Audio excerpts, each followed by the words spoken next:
आप सभी को नमस्कार। इजी नर्सिंग क्लासेस में आपका स्वागत है। आज हम जो टॉपिक डिस्कस करने वाले हैं that is the fluid and electrolytes. तो सबसे पहले हम पढ़ेंगे, यहाँ पे डिस्कस करेंगे फ्लूइड के बारे में। तो जो फ्लूइड होता है हमारा, वो तीन तरह का फ्लूइड होता है: intracellular fluid, extra cellular fluid and the interstitial fluid. जो सेल के अंदर जो फ्लूइड होता है inside the cell, that is the intracellular fluid. Cell के बाहर जो फ्लूइड है that is the extra cellular fluid, outside the cell. जैसे कि ब्लड है, लिम्फ है, ये सारा का सारा हमारा एक्स्ट्रा सेलुलर फ्लूइड है। इंटरस्टिशियल फ्लूइड, इंटरस्टिशियल फ्लूइड हमारा कौन सा होता है? हमारा जो फ्लूइड होता है, जैसे कि हमारा जो फ्लूइड है वो प्लूरल स्पेस के अंदर फ्लूइड है, पेरिटोनियम के अंदर, पेरिटोनियल जो कैविटी होती है वहां पे जो फ्लूइड है, जो स्पेसिस के अंदर हमारा फ्लूइड है वो सारा का सारा इंटरस्टिशियल फ्लूइड है, इनसाइड द स्पेसिस।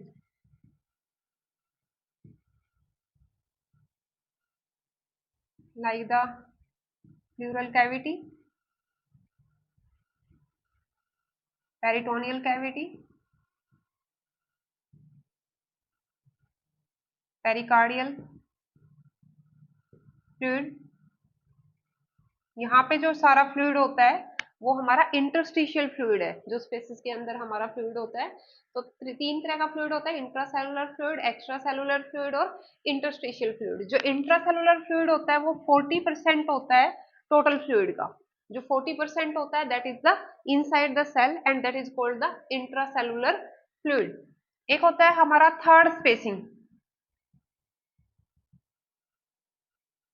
कई बार क्या होता है, जो एक्स्ट्रा फ्लूइड होता है हमारा वो इंटरस्टिशियल स्पेस में कलेक्ट हो जाता है।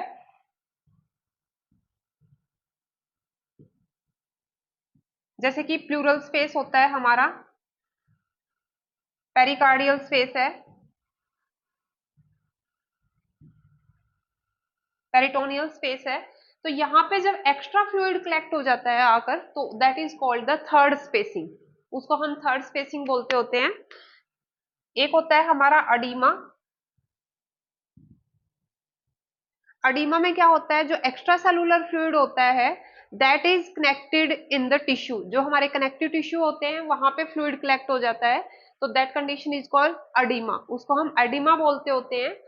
तो जो अडीमा होता है इसमें पूरी बॉडी के अंदर जो होती है वो स्वेलिंग आ जाती है पूरी बॉडी के अंदर। जो फ्लूइड होता है वो, जो एक्स्ट्रा फ्लूइड होता है वो ब्लड वेसल से बाहर टिश्यू में कलेक्ट हो जाता है आके, and that is called the oedema, जिसकी वजह से जो होता है वो स्वेलिंग हो जाती है। और अगर ये एब्डोमिनल कैविटी के अंदर जो पेरिटोनियल फ्लूइड है अगर वो टिश्यू में आ जाता है तो that is called the ascites. हम इसको एसाइटिस बोलते हैं। और पूरी बॉडी में अगर जर्नलाइज्ड अडीमा होता है, पूरी बॉडी के अंदर अगर अडीमा है, जर्नलाइज्ड अडीमा है, तो दैट इज कॉल्ड द एनसार्का। उसको हम क्या बोलते होते हैं? एनसार्का। जो फ्लूइड होता है बॉडी के अंदर, जो अडल्ट है उसके अंदर बॉडी वेट का 60% फ्लूइड होता है। जो ओल्डर अडल्ट होते हैं उनमें 55% फ्लूइड होता है टोटल बॉडी वेट का। और जो चाइल्ड होते हैं उनमें, जो मेनली जो इन्फेंट्स हैं उनमें 80% जो होता है वो बॉडी वेट का फ्लूइड होता है। इसलिए जो फ्लूइड और इलेक्ट्रोलाइट इम्बैलेंस होता है वो बच्चों में इम्बैलेंस होने का जो चांसेस होते हैं वो सबसे ज्यादा होते हैं, क्योंकि बच्चों में जो फ्लूइड होता है बॉडी वेट का वो ज्यादा होता है। इसीलिए बच्चों को अगर डायरिया हो जाता है तो बहुत ही जल्दी सिम्टम्स आते हैं इलेक्ट्रोलाइट इम्बैलेंस के, फ्लूइड और इलेक्ट्रोलाइट इम्बैलेंस के, क्योंकि बच्चों में 80% जो बॉडी वेट का होता है वो फ्लूइड होता है। उसके बाद है कुछ टर्म्स है हमारी की, जो ट्रांसपोर्टेशन ऑफ फ्लूइड, कि फ्लूइड जो होता है वो कैसे ट्रांसपोर्ट होता है। तो इसमें सबसे पहले होता है diffusion. What is the meaning of diffusion? Diffusion का मतलब क्या होता है? आपने बहुत बार सुना होगा, क्वेश्चन भी बहुत आता है डिफ्यूजन के ऊपर। तो डिफ्यूजन क्या होता है? It is the movement of solute from high concentration to low concentration.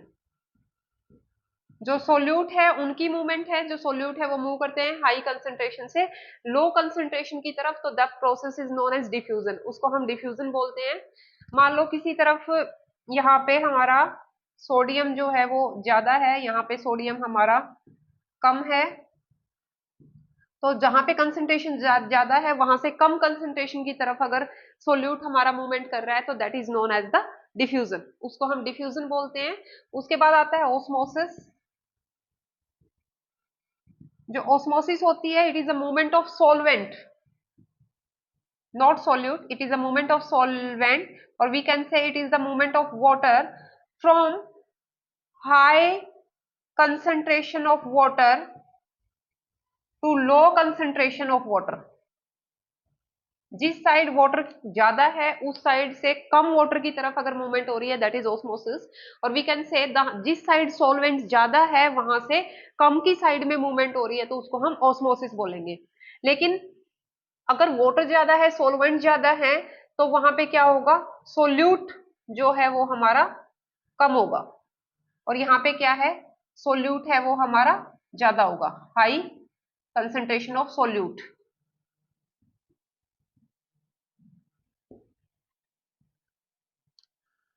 तो ऑस्मोसिस में वाटर की मूवमेंट होती है, तो यहाँ पे मूवमेंट ऑफ वाटर और solvent from high concentration to low concentration, और we can say from the low concentration of solute to the high concentration of solute. It is the movement of solvent or a movement of water from low concentration of solute to the high concentration of solute. That is called osmosis. तो osmosis में जो mainly आपने ये ध्यान रखना है कि definition होती है, कई बार डेफिनेशन पे ही क्वेश्चन आता है। इसमें जो मूवमेंट होती है वो वाटर की होती है या फिर सॉल्वेंट की मूवमेंट होती है, जिस साइड वाटर और सॉल्वेंट ज्यादा है वहां से लो कंसंट्रेशन की तरफ, और जिस साइड लो कंसंट्रेशन है सोल्यूट की तो high concentration of the solute. क्योंकि सॉल्वेंट ज्यादा है तो वहां पे कंसंट्रेशन क्या होगी, सोल्यूट की कंसंट्रेशन कम होगी, तो वहां से high concentration of the solute. It is the movement of not solute, it is the movement of only water in osmosis, or we can say the movement of solvent, क्योंकि जो solvent होता है वो water ही होता है, तो इसमें mainly water की movement होती है, यहाँ पे solute की movement नहीं होती है, that is called the osmosis, इसको हम osmosis बोलते हैं। उसके बाद है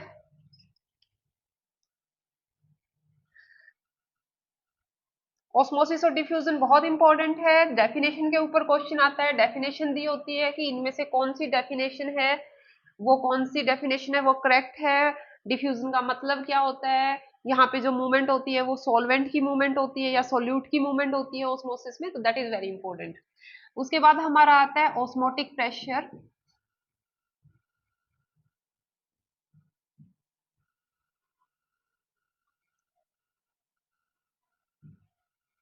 ऑस्मोटिक प्रेशर क्या होता है, जो ऑस्मोटिक प्रेशर होता है that is mainly maintained by the plasma proteins.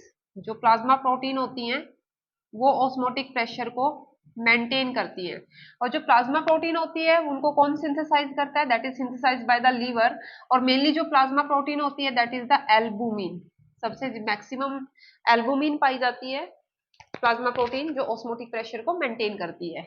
इसके अलावा जो होती है ग्लोबुलिन होती है, जो ग्लोबुलिन होती है ये इम्यूनोग्लोबुलिन बनाती है, और हीमोग्लोबिन बनाने में भी इसका रोल होता है ग्लोबुलिन का। तो मेनली जो ऑस्मोटिक प्रेशर है that is maintain by the plasma protein albumin and that is synthesized by the liver.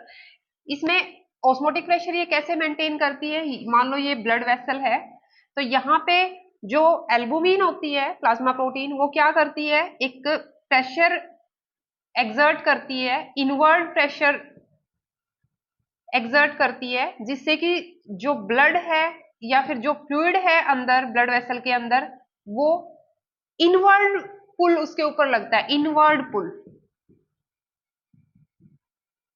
यानी कि जो प्लाज्मा प्रोटीन होती है वो ऑस्मोटिक प्रेशर क्रिएट करती है, जिसकी वजह से जो फ्लूइड है और जो ब्लड है वो ब्लड वेसल के अंदर की तरफ एक फोर्स लगती है, जिससे कि जो फ्लूइड है वो अंदर ही रहता है, बाहर नहीं जाता है, तो that is maintained by the osmotic pressure. तो ऑस्मोटिक प्रेशर इस फ्लूइड को जो है वो अंदर ब्लड वेसल के अंदर इसको मेंटेन करके रखता है, और इसके अपोजिट बाहर की साइड भी एक प्रेशर लगता है ब्लड वेसल के ऊपर, बाहर की साइड जो प्रेशर लगता है that is called the hydrostatic pressure. बाहर की साइड जो प्रेशर लग रहा है वो हाइड्रोस्टैटिक प्रेशर है, और इनवर्ड जो प्रेशर लग रहा है वो ऑस्मोटिक प्रेशर है। Osmotic pressure that is maintained by the plasma protein, और प्लाज्मा प्रोटीन कौन सी, एल्बुमिन।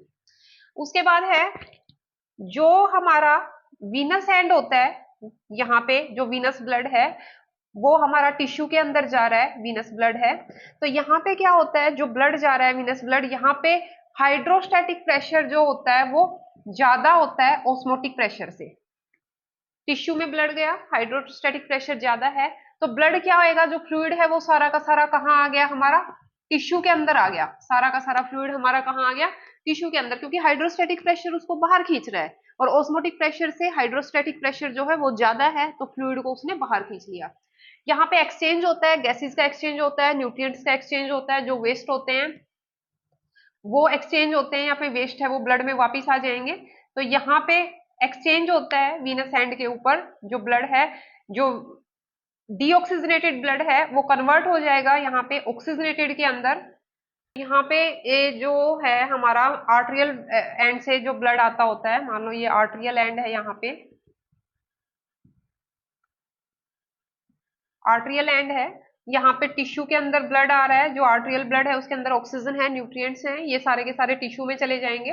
तो जो भी फ्लूइड होता है उस पे बाहर की तरफ जो हाइड्रोस्टैटिक प्रेशर लगता है वो ज्यादा होता है ऑस्मोटिक प्रेशर से, तो जितना भी जो फ्लूइड होता है वो सारा का सारा टिश्यू में आ जाता है, और यहाँ पे गैसेस का और न्यूट्रिएंट्स का एक्सचेंज होता है। जो वेस्ट होते हैं वो ब्लड के अंदर चले जाते हैं। फिर ये हमारा यहाँ पे आर्ट्रियल एंड होता है, आर्ट्रियल एंड पे क्या होएगा, यहाँ पे हमारा ऑस्मोटिक प्रेशर ज्यादा होता है हाइड्रोस्टैटिक प्रेशर से। ऑस्मोटिक प्रेशर ज्यादा होएगा तो जितना भी ये फ्लूइड होता है यहाँ पे टिश्यू के अंदर, ये सारा का सारा यहाँ पे ब्लड वेसल्स के अंदर आ जाता है। और अब यहाँ पे आर्ट्रियल एंड पे जो ये ऑक्सीजनेटेड ब्लड था, यहाँ पे वीनस हैंड के ऊपर, सॉरी वीनस हैंड है, तो वीनस हैंड के ऊपर जो सारा का सारा जो ब्लड है ये किस में कन्वर्ट हो जाता है, डीऑक्सीजनेटेड ब्लड के अंदर।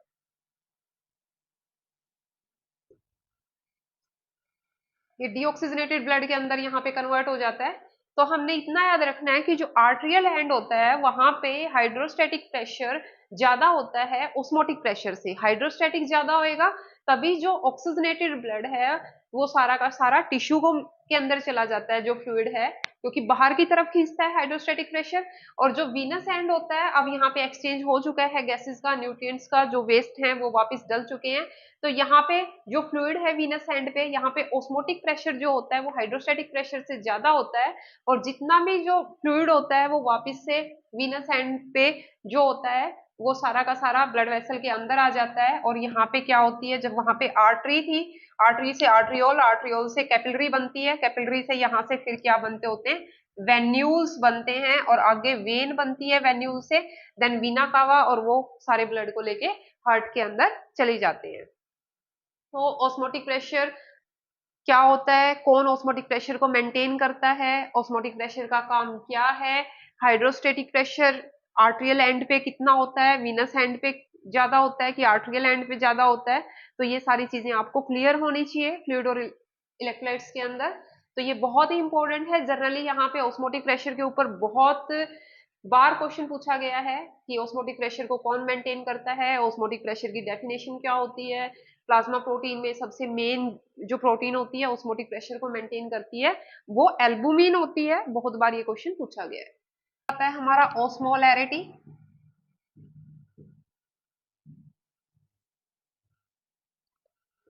जो नॉर्मल ऑस्मोलैरिटी होती है, यानी कि जो कंसंट्रेशन होती है ब्लड की, बहुत बार क्वेश्चन पूछते हैं, ये होती है 275 मिली ओस्मोलर पर केजी टू 290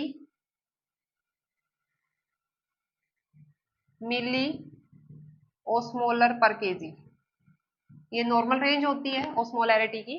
तो कई बार पूछते हैं कि ब्लड की नॉर्मल ऑस्मोलैरिटी कितनी होती है, that is 275 to 290 milliosmolar पर केजी। इसके बाद जो हमारा फ्लूइड होता है वो तीन तरह का सॉल्यूशन होते हैं हमारे पास। एक होता है आइसोटोनिक, सॉल्यूशन, जो आइसोटोनिक सॉल्यूशन होता है इसमें जो कंसंट्रेशन होती है सेल के अंदर, फ्लूइड की जो कंसंट्रेशन है इनसाइड द सेल, और जो सेल के बाहर है आउटसाइड द सेल, वो सेम होती है। The concentration of solution inside the cell and the outside the cell is same, that solution is known as isotonic solution। Concentration इसकी सेम होएगी। जैसे कि आइसोटोनिक सॉल्यूशन क्या होता है, हम जो देते होते हैं आईवी, उसमें नॉर्मल सलाइन जो 0.09% जो नॉर्मल सलाइन होता है वो आइसोटोनिक है। आरएल जो हमारा आता है वो आइसोटोनिक है।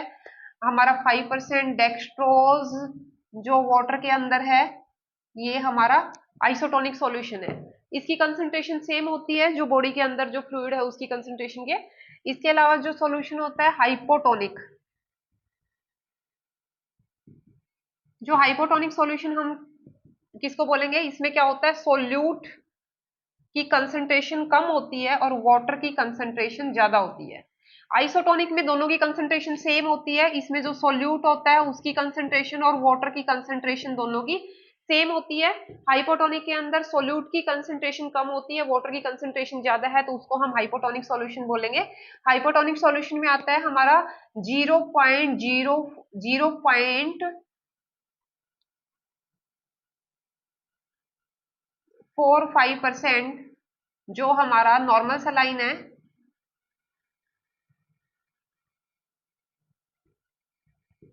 ये 0.9% है हमारा। 0.45% जो नॉर्मल सलाइन है वो हमारा क्या है, हाइपोटोनिक सॉल्यूशन है। ठीक है, ये हमारा हाइपोटोनिक है। इसके अलावा जो डिस्टिल्ड वाटर होता है वो भी हमारा जो होता है वो हाइपोटोनिक सॉल्यूशन होता है। ठीक है, उसके बाद है हाइपरटोनिक सॉल्यूशन।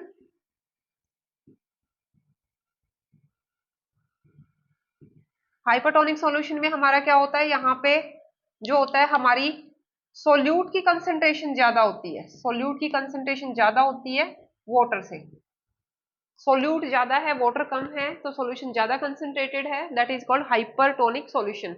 हाइपरटोनिक सॉल्यूशन हमारा क्या होता है, 0.9% जो नॉर्मल सलाइन होता है उससे ज्यादा कंसंट्रेशन का जो भी सॉल्यूशन होते हैं वो हमारे सारे के सारे किस में आते हैं, हाइपरटोनिक सॉल्यूशन के अंदर आते हैं। ठीक है, जितने भी 0.9% जैसे नॉर्मल सलाइन है उससे अगर कंसंट्रेशन ज्यादा है तो वो सारे का सारा हमारा किस में आता है, जैसे कि 3% नॉर्मल सलाइन, ये हमारा क्या है, हाइपरटोनिक सॉल्यूशन है। ठीक है, तो ये हमारा सॉल्यूशन के टाइप्स हैं, आइसोटोनिक सॉल्यूशन, हाइपोटोनिक सॉल्यूशन और द हाइपरटोनिक सॉल्यूशन। तो कई बार पूछ लेते हैं आरएल क्या है, 5% डेक्सट्रोज इन वाटर क्या है, डिस्टिल्ड वाटर क्या है, आइसोटोनिक है, हाइपोटोनिक है, कि कौन सा सॉल्यूशन है। तो ये भी इंपॉर्टेंट है, ये आप याद रखेंगे कि आइसोटोनिक का मतलब क्या है, हाइपोटोनिक का मतलब क्या है और हाइपरटोनिक का मतलब क्या है। तो फ्लूइड इनटेक, जो हमारा फ्लूइड इनटेक है, हम जो वाटर इंजेस्ट करते हैं डेली, दैट इज 1500 ml, इतना हम वाटर हम लेते हैं डेली। और इसके अलावा जो वाटर क्या होता है, हम फूड से लेते हैं, फूड के साथ जो वाटर लेते हैं तो वो हमारा होता है 800 to 1100 ml, जो वाटर होता है वो फूड के थ्रू हम ले लेते हैं। फिर होता है हमारी बॉडी में मेटाबॉलिक रिएक्शंस चलती हैं, तो जो मेटाबॉलिक वाटर है वो भी रिलीज होता है, तो जो मेटाबॉलिक वाटर रिलीज होता है दैट इज द 100 ml। तो हमारा जो ये टोटल वाटर हमारा है तो ये हमारा हो जाता है 2300 ml से हमारा 2900 ml तक वाटर जो होता है हम इंजेस्ट करते हैं। उसके बाद है ये फ्लूइड इनटेक, उसके बाद है फ्लूइड आउटपुट। आउटपुट में क्या है कि यूरिन के थ्रू वाटर कितना रिलीज हो रहा है, तो 1500 ml के अराउंड जो वाटर है वो यूरिन के थ्रू ऐसे ही निकल जाता है। इसके अलावा इनसेंसिबल लॉस होता है, जो स्वेट के थ्रू लॉस होता है वो इनसेंसिबल लॉस होता है हमारा। तो जो इनसेंसिबल लॉस होता है हमारा वो कितना होता है, वो हमारा होता है 600 to 800 ml, जो वाटर है वो इनसेंसिबल लॉस के थ्रू चला जाता है। इसके अलावा हमारा क्या होता है, स्किन के थ्रू हमारा लॉस होता है वाटर का, तो इसमें क्या होता है, लंग्स के थ्रू हमारा लॉस होता है, तो इसमें हमारा 400 to 600 ml वाटर है जो वो लॉस हो जाता है।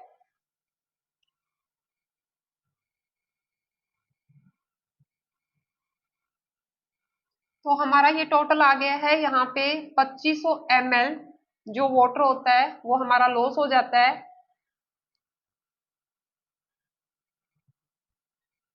2500 से लेके हमारा ये आ गया है 2900 ml तक वाटर जो है वो हमारा लॉस हो जाता है। तो जितना इनटेक है उतना ही हमारा आउटपुट होता है, जितना वाटर हम ले रहे हैं उतना ही बॉडी से हमारा वाटर जो है वो रिलीज हो रहा है। तो जितना इनटेक है उतना ही आउटटेक है। कई बार क्या होता है, ज्यादा फ्लूइड की वजह से फ्लूइड ओवरलोड हो जाता है बॉडी के अंदर, या फिर अगर हम कम फ्लूइड ले रहे हैं तो फ्लूइड डेफिशिएट हो जाता है, जिसको हम डिहाइड्रेशन बोलते हैं। तो समटाइम डिहाइड्रेशन हो जाती है और कई बार क्या होता है, जो होता है वो ओवर हाइड्रेशन हो जाती है।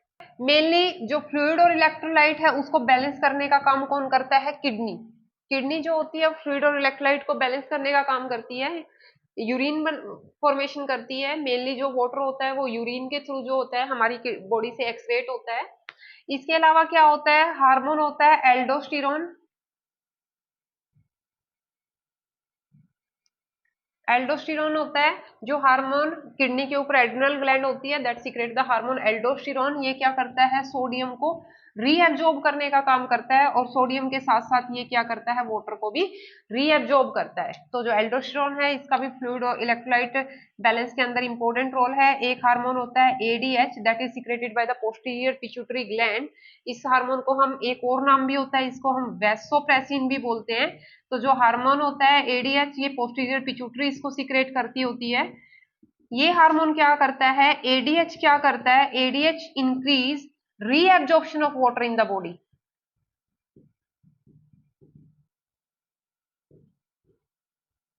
ये बॉडी के अंदर वाटर को रीएब्जॉर्ब करता है। अगर एडीएच का लेवल हमारा नॉर्मल है तो वाटर है जो बॉडी से वो कितना एब्जॉर्ब होना है वो नॉर्मल उसमें एब्जॉर्ब हमारा होता रहता है। अगर एडीएच का लेवल कम हो गया है तो वाटर एब्जॉर्ब नहीं होएगा, तो यूरिन आउटपुट है वो इंक्रीज हो जाता है।